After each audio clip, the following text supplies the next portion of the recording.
안녕하세요. 저는 대전 글꽃중학교 GBS 팀장 겸 아나운서를 맡은 양채원입니다. 그냥 아무런 느낌이 없었어요. 아, 통과했구나. 잘 된 건 줄 알았는데 애들이 너무 싫어해가지고. 작년에는 뉴스를 한번 만들어 왔으니까 올해는 조금 더 잘 만들어야겠다는 생각이 들어가지고 주제 정하는 데는 시간이 조금 더 오래 걸렸던 것 같고, 본선 일주일 전 급박하게 전문가 선생님들한테 인터뷰를 돌렸는데 다 거절을 당해서 당황했던 것 같아요. 동균이가 끝나고 여행 가자고 자기가 막 기차표를 막 이렇게 찾아보면서 진지하고 막 그렇게 한 게 좀 재밌었습니다.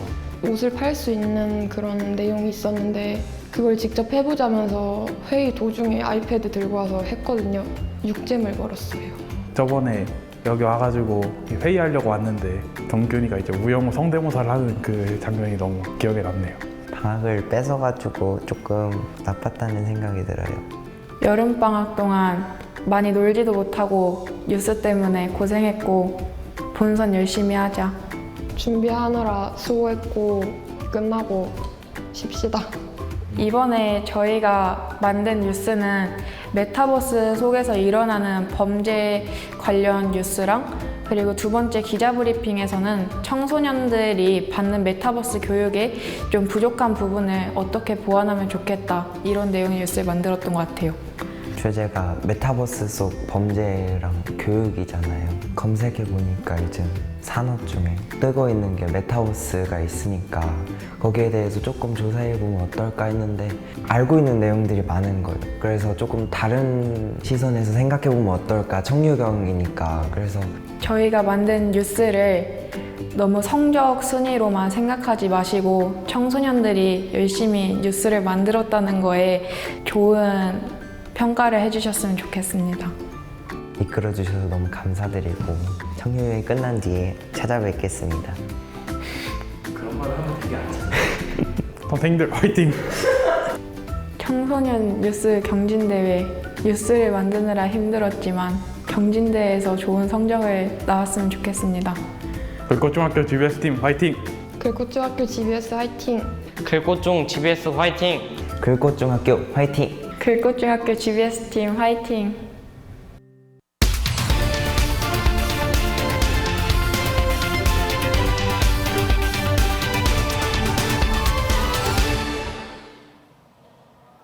시청자 여러분 안녕하십니까?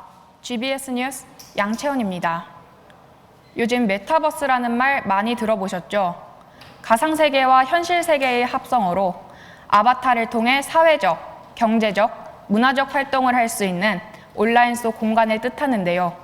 일각에서는 이 메타버스가 청소년들에게 부적절한 영향을 미친다는 우려도 있습니다.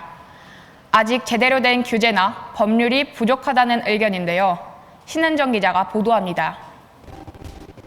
유튜브에 메타버스를 검색해봤습니다. 메타버스란 무엇인지부터 이를 이용한 돈벌이 수단까지 메타버스를 설명하는 여러 게시물들로 가득합니다. 그만큼 우리 사회에서 메타버스가 큰 관심을 받고 있다는 겁니다. 하지만 이에 따른 문제점도 역시 존재합니다. 지난해 경찰대 치안정책연구소는 메타버스 플랫폼을 중심으로 한 신종 범죄가 증가할 것이라는 전망을 내놨습니다. 전문가들 역시 이와 동일한 의견입니다. 이제 현실의 사회 경제적 환경을 이제 가상 세계 유사하게 구축하는 것을 목적으로 하기 때문에 디지털 성범죄 외에도 폭력 범죄나 명예훼손, 저작권 위반, 그리고 가상화폐를 활용한 신종 사기 등 다양한 범죄가 발생할 수 있습니다. 메타버스가 앞으로는 더 다양한 분야로 확장될 수 있기 때문에 그 위험은 더 큽니다. 더 큰 문제는 이런 메타버스의 주 이용층이 청소년이라는 겁니다. 제페토 국내 이용자 20.6%가 13세에서 18세 청소년이고, 그 로블록스도 지금 7세에서 18세 이용자가 과반을 넘어가는 상황이라고 합니다. 그래서 이러한 상황에서는 10대에 대한 아동 성범죄 및 성희롱 등이 메타버스 안에서 신종 범죄로 발전할 가능성이 매우 높다고 볼 수 있습니다. 이뿐만이 아닙니다. 다양한 활동이 가능한 공간이다 보니 모르는 사이 위법 행위를 저지르기도 합니다. 청소년의 경우 저작권의 범위를 몰라 이를 위반하는 경우가 대부분입니다. 특히 이제 그림 같은 경우에 개인 메타버스 같은 거에 이제 전시하는 경우가 있잖아요. 글이라든가 이런 부분들을 이제 임의로 올리는 거, 그런 부분도 저작권에 위반될 수가 있어요. 이외에도 아이템을 제작해 판매한 수익금을 현금화할 수 있어 그 우려의 목소리는 더 커지고 있습니다. 이에 메타버스와 관련된 법률이나 규제의 필요성이 제기되고 있지만 쉽지만은 않습니다.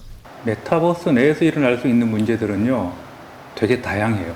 성희롱에 대한 문제는 이미 나왔어요. 그리고 뭐 저작권이라든가, 그리고 해킹이라든가, 이런 문제는 지금 일어나고 있고요. 그리고 앞으로 어떻게 뭐가 일어날지는 조금 더 상상이 필요한 부분이기는 해요.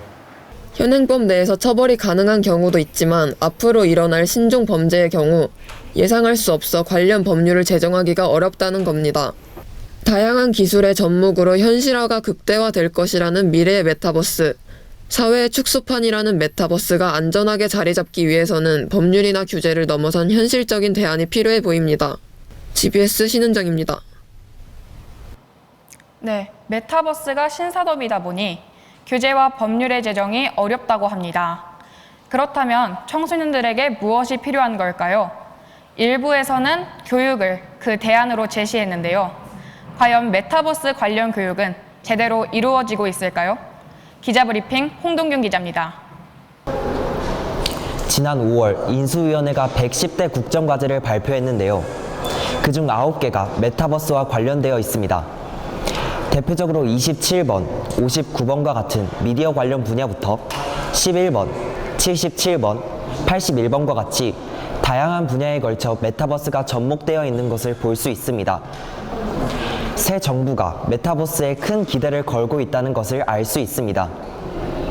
상황이 이렇다 보니 학교에서도 하나 둘씩 메타버스 관련 교육을 개설하고 있는데요.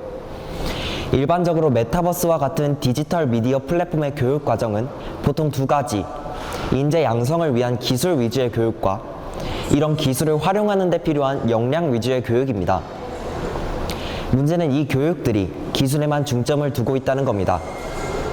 이마저도 캐릭터 제작 방법, 온라인 접속 방법, 아바타 활용법 등 특별한 설명 없이도 누구나 따라할 수 있는 내용들입니다. 인재 양성이라는 교육의 취지에서 벗어나 접근성만을 강조하고 있는 겁니다. 전문가들 또한 이런 교육 환경에 우려를 표하고 있는데요. 교과과정 개정으로 기초 소양의 디지털이 포함되었기 때문입니다. 강사 양성 역시 마찬가지입니다. 한 기관에서 운영 중인 강사 양성 과정을 살펴보면 기술과 관련된 내용만 있을 뿐 역량과 관련된 내용은 찾아볼 수 없습니다. 현재 사회가 메타버스를 산업적으로만 바라보고 있다는 겁니다. 최근 메타버스와 관련된 핵심 키워드 중 하나는 윤리의식. 메타버스 내에서 어떤 일이 벌어질지 아무도 예측할 수가 없기 때문에 사용자의 역량이 그만큼 중요하다는 겁니다. 정부가 목표로 하는 메타버스의 최종 목적지가 현실과 유사한 환경의 구축이라는 것을 생각해보면 역량 교육의 필요성은 더욱더 중요해 보입니다. 소 잃고 외양간 고친다라는 말이 있죠. 우리는 과거에도 이미 이와 같은 상황을 겪은 바 있습니다.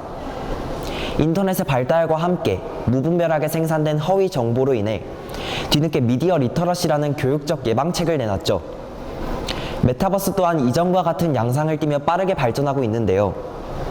이전과 같이 모든 상황들이 벌어지고 난 이후 대처를 하기보단 빠르게 메타버스 속 단점들을 파악해 학생들에게 정말로 필요한 교육이 무엇인지 생각해 볼 때인 것 같습니다.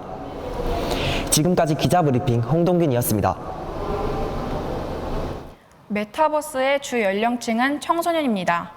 메타버스라는 새로운 산업이 우리에게 안전하게 정착하기 위해서는 법과 대책 마련보다 윤리적 교육의 도입이 필요해 보입니다.